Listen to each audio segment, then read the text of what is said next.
Well, Magnus, it seems as if we have some good news with the David Dorn story.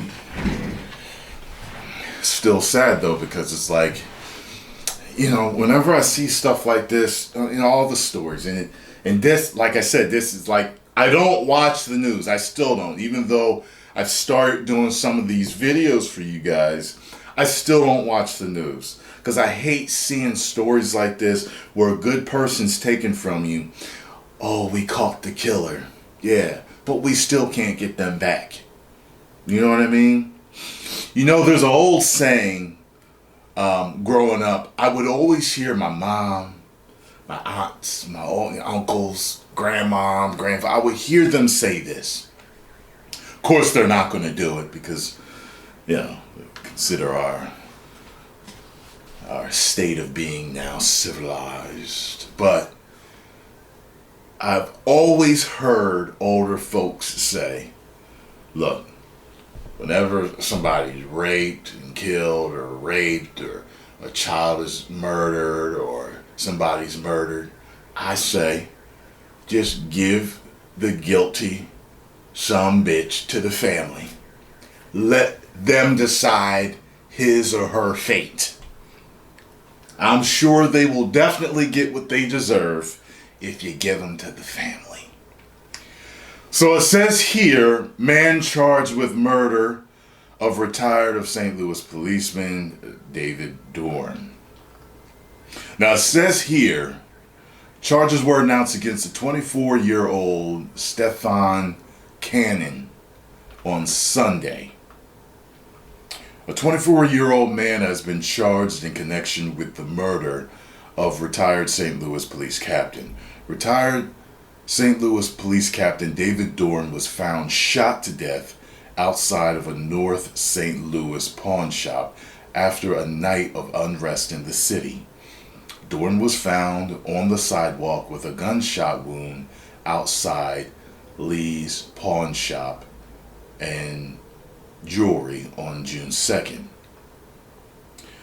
It says St. Louis Circuit Attorney Kim Gardner announced on Sunday that 24-year-old Stefan Cannon has been charged with first-degree murder, first-degree robbery, first-degree burglary, and 3 counts of armed criminal action, as well as being a felon in possession of a firearm.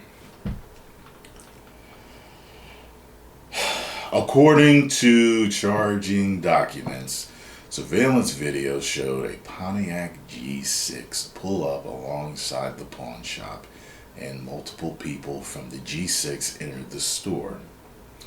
Surveillance video then showed Cannon exiting the store and walking towards the Pontiac G6 just before Dorn arrived. Once Dorn arrived, Cannon was seen approaching the corner of the store with a gun in his hand. It is apparent from the surveillance that at the time the shots were fired, Cannon was the only person standing at the corner. Charging documents said multiple plumes of smoke were seen coming from the area where only Cannon was standing, according to charging documents. Once Dorn had been shot and falls to the ground, Cannon can be seen approaching the door to the pawn shop.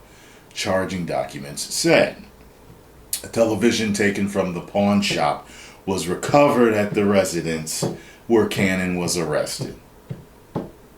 Oh, smoking gun, right? According to charging documents, Cannon said he was inside the pawn shop that night and also said he cut his hair to change his appearance after he saw his photograph being distributed. See, I didn't even know about that. He's been held with no bond allowed. A 27-year-old man was also charged in connection with stealing from the pawn shop. Jimmy Robinson Jr. was charged with 1 count of first-degree burglary, 1 count of armed criminal action, and 1 count of stealing, according to the St. Louis Metropolitan Metropolitan Police Department. He's being held with a bond of $30,000 cash only. According to the court documents, surveillance from outside showed a Hyundai Santa Fe pull up near the shop and several people got out. They were seen entering the shop and leaving with several electronics. Robinson Jr. was seen with a handgun inside the store, and video also showed him. Man, I don't even want to finish reading this shit, man. These dudes. See? So, then again, what were you there for? Was this all in memory of George Floyd? Were you doing it because Black Lives Matter? Of course not. They saw an opportunity. People losing their damn minds. Alright? Burning this down, breaking these windows, destroying shops. Let's go get some shit. Of course. And, you know what I mean? Two brothers making it look even worse as far as I'm concerned. You know,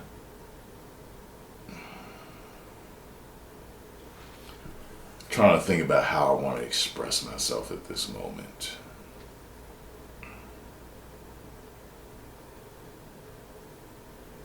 It just amazes me that two black men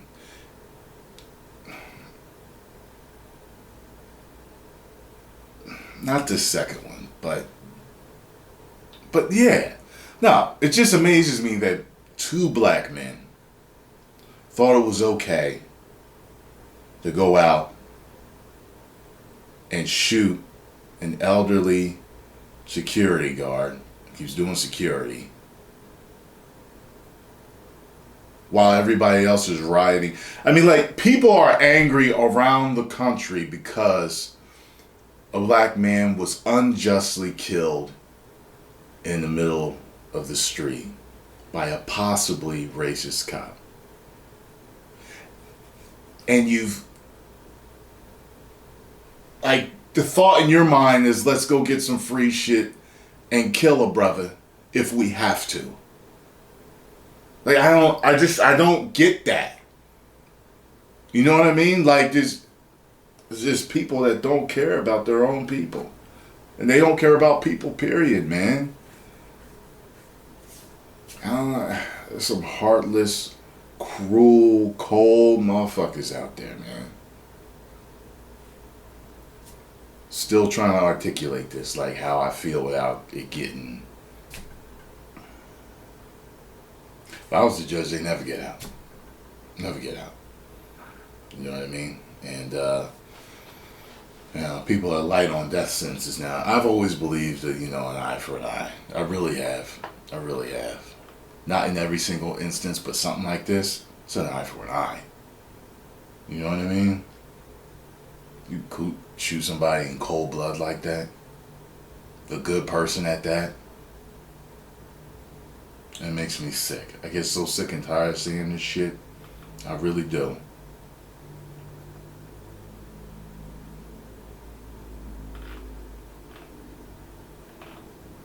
I don't know, man. Wish this bad stuff would just stop happening to good people. You know what I mean? I remember people used to ask me, especially when I was bigger, yo, you like 205 pounds solid, brother. You probably clean up doing security, want you? No. Because what's funny is security can be a breeze of a job. I know guys that have done security. Can be. But you get these loco motherfuckers, these heartless, these dudes that's looking to prove something. I remember this one club I used to go to, you know, there was always a security guard, a few of them there, you know, we knew, yo, what's up, man? Yeah. I saw him getting carried out. They split him from like here to here. I could hardly see his face. He was a nice guy too. I was like, security's for the fucking birds. Nope. Nope. No. Because now, to me, I don't know. There's no people get taken out. And, you know, life isn't a movie. You know, a lot of times it's like, where's the nobility in it? Someone didn't pass away like saving, you know, a mother and her children.